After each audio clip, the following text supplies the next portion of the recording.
Yeah, second video of Monday coming at you. This one is going to be a Cavalier cheat sheet guide. So I know this was requested for last week, but hey, it's been a crazy old time in Marvel Contest of Champions trying to get I want to do a best counters for side events. So that's the Cosmic Eclipse.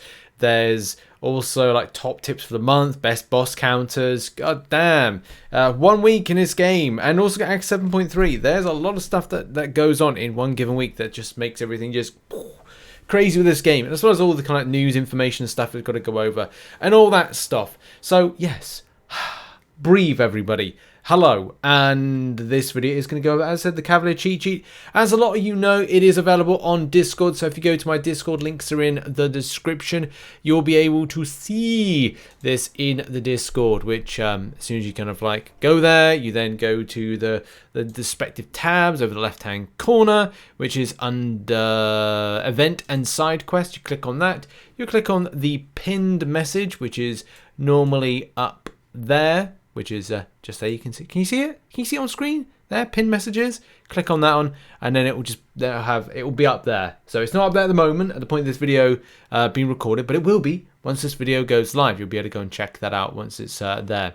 And it goes over, as a lot of you know, all the various different champions that are good against the paths of the quest. I normally break down the bosses a little bit in the boss battles video, which, as I said, I'll try to get out as soon as possible. But there's a lot of stuff going on at the moment. Let's go over the spreadsheet, let's go over the quests and take it from there. So quest number 1.1 is skill orientated. This is skillful distraction. The great thing, as you know, the preview mode allows you to assess certain things by clicking the boss button, takes you straight to the boss, and also you can see the various different types of nodes very easily. This one is that skill attackers prevent the defender's evade abilities while the defender is suffering from a disorient, incinerate, or shock effect.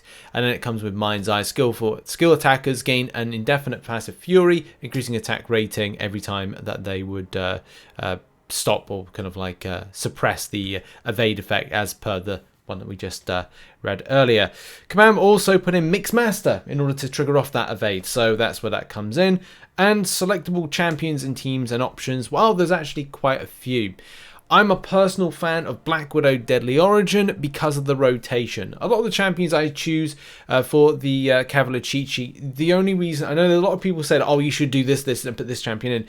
The only reason that these ones are chosen is because the rotations are either very quick to grab, and a lot of you, as you know the channel, understand that I kind of all about damage, speed, and momentum, not it's kind of similar to Dr. Disrespect, violence, speed, and momentum, but ours is damage, speed, and momentum because, you know, you need damage in this game as much as most of anything.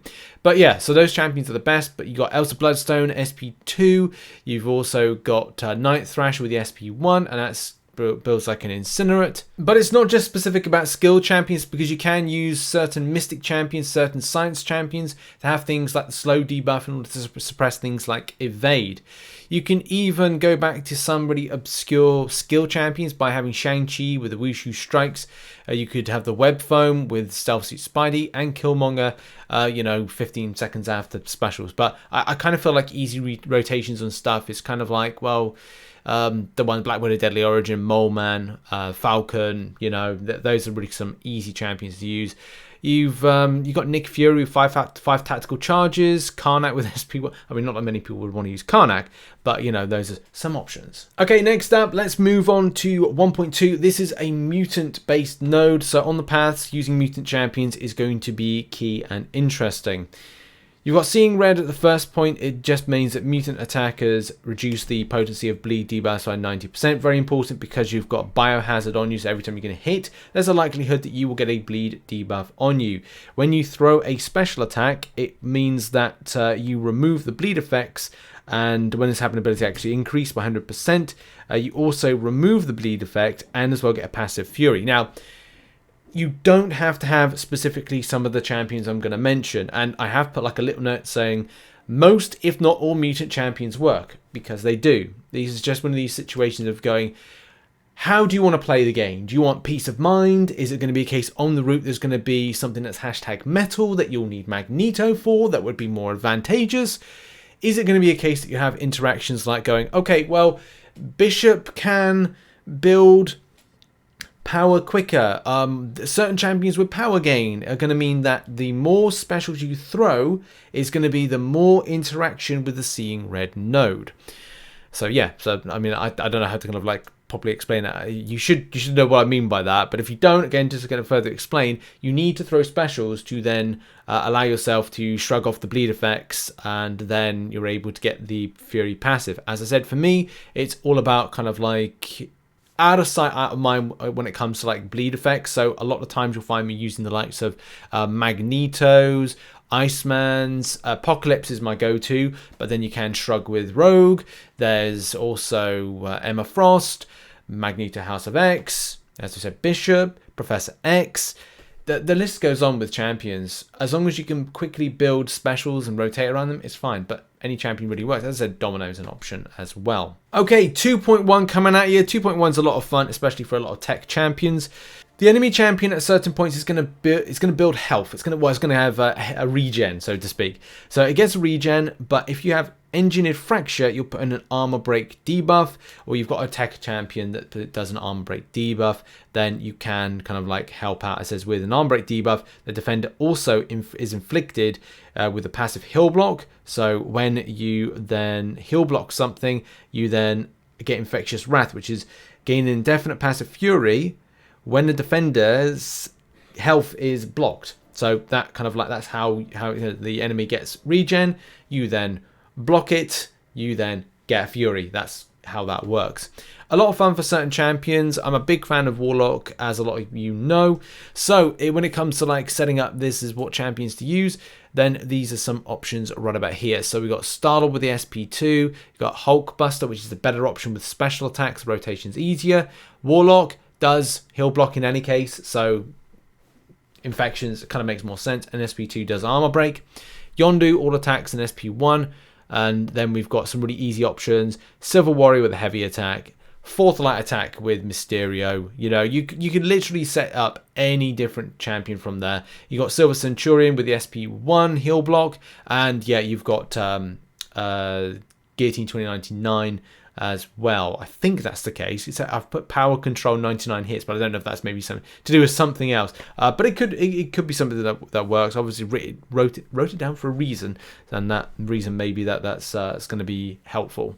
Now on to 2.2. So 2.2 is all about Mystics. It's Arcane Zeal making its return with Steady Perseverance as the secondary part to it. Yes, there will be other nodes, but these are the two kind of like main ones that you'll see quite consistently throughout. So first of all, the Mystic Attacker fills a bar of power. They gain a passive prowess, special attacks up to 80% for 15 seconds. Nullify, a buff from the defender, converts all temporary prowess passives into indefinite ones. So basically, nullify, get prowess, do more damage, boom, that's how that works. Lots of champions on the Mystic path you can use. Doctor Doom, Black Widow, Clairvoyant, Sasquatch, Longshot, okay? All of this is all about easy rotations of getting this done. And like these just work, right? We've got some really kind of cool ones with Sasquatch because it's heavy attacks, really easy. Symbiote Supreme, of course, goes without saying. Sorcerer Supreme, but I think it's the ones that do the heavy attacks that are good champions to use in the current meta are usually pretty funky. Scarlet Witch, OG one, yeah. We could even say about the Scarlet Witch Sigil, which I'm still yet to get as a 6-star as to like whether or not it's going to be viable, but I'm sure it would be viable for it. But then you've got like easy ones like Black Widow, Clairvoyant, Hood, you know, these are really kind of the easy ones. Doctor Doom, of course, those are your options for that. 3.1 is all about those science champions. Even better if you've got those science champions that are poison immune. Yeah. So this one is the return back of Academic Constitution, Vexing Blight, and Contagion. Oh, I think that's how you say it. The thing with this is it's all about shrugging off those poison effects, and whether or not it's done by a well-timed block, and when you do that you get them passive furies. I found that it's kind of easier to focus on champions that are poison immune, that are the better ones. Now I really wanted to rank up my my Immortal Abomination, but sadly we had the Deadpool's event, and hey, all the gold went, but that's you know, that's a kind of thing that happens. You know, I decided to spend my gold a little bit on that, and it was cool little event. But I really wanted to rank 5 my Immortal Abomination, and that would have been a great candidate for me playing it. But I can recommend it, and that's the thing. We'll kind of recommend this stuff. It's all very easy this month with nodes. But yeah, Academic Constitution, that the reduced the potency of defenders' poison effects by 85%. It doesn't mean that... Well, it's up to you if you feel strongly about taking in some poison... Science champions versus poison immune science champions. I personally tried out a few science champions and I just found that the ticks of poison, even though they have been reduced by 85%, was still annoying enough that I kind of felt it was better with the likes of She-Hulk and Immortal Hulk and Hulk Ragnarok and Void, because they are, you know, they interact with poisons a bit better than anything. But yeah, that's up to you. Abomination could be a good example of another champion to use. But honestly, there's so many to choose from. You could even go a different route. And the different route is going just using poison immune champions, because they still kind of hit as well as hard as anything else. Overseer, which is a newly added champion, that could be a really great option for this. As well as using, as I said, mystics that are poison immune. You could use some mutants, cosmics, or even those that are tech. You don't have to use the science ones. It's just a case of like you get the bonuses, and it just would take less time of grind. So yeah, maybe that's the reason that players may want to opt for using the poison immune champion versions. And now on to 3.2, the final one. This one is all about using champions that are cosmic and also build buffs quickly, because that's just the thing. You want to build them quickly, and at the same time you want to get the aptitude. And you're definitely finding that you're like, hey, you know, I'm slapping a lot of damage. Your Hyperions are going to be an absolute slave for this. If you get Venom, like for me, I use Venom.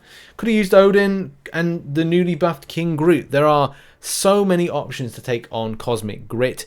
You know, we've got them on screen right now. Your Hyperion, Corvus. Well, Corvus is an iffy one, especially because you have to guarantee that you'll get... I'd say Corvus could be quite good if you get Heimdall with it, and the reason that is that you... I think it's any... Now thinking about it, like Cosmic Champions, you could even have like Heimdall with their... with the synergy... I think it's with Odin, because you then get 2 buffs. You'll get... and well, 3 if you got Angela with you. Or somebody else. Somebody else with you. It's not Angela. You get, well, with Angela, yeah, you get the Fury buff, you get the Indestructible buff with Odin, and then you, if you had, there's another champion with that you then get the Precision. So that's 3 buffs right there. So you don't really need to kind of think about it too much, because you could then stimulate one particular champion, or kind of go with Corvus and have the Heimdall synergy and have Odin with you as well. It just means that you'll be able to build to the aptitude quicker and have like a really kind of fun rotation. But, you know, just stick it to the kind of the better ones, or easier ones to get buffs, which is your Black Box with Hit Monkey, Angela, Venom, Super Skrull, if you're interested in Super Skrull, Cap Marvel movie, your Venom the Duck, Hercules is a newly added one. I haven't 100% tested that. I've seen some things where it has worked, but people can do people at the end of the day what they're interested with taking on the nodes. And yeah, King Groot was a newly added one that's reasonably fun against that. So there we go. That has been a Cavalier cheat sheet for October. Link and the information should be in the description down below, and you can go and check this out. This is available on the Discord, where we've got loads of stuff in the different rooms and under the pinned messages to help you out each and every month. I'm thinking about also doing best counters for the current side event. Also, there's going to be like, yeah, a whole host of content still yet to be posted before we get into Act 7.3. It's a busy old month. It is a busy old month. And as well, Cosmic Horror and so many other things as well. But yeah, thank you very much for watching this video. Make sure as well to check out some other content located on screen right about now. And I don't know if there's going to be any information or news to post today, but we'll see. But apart from that, I'll see you tomorrow for some more videos. Bye-bye for now.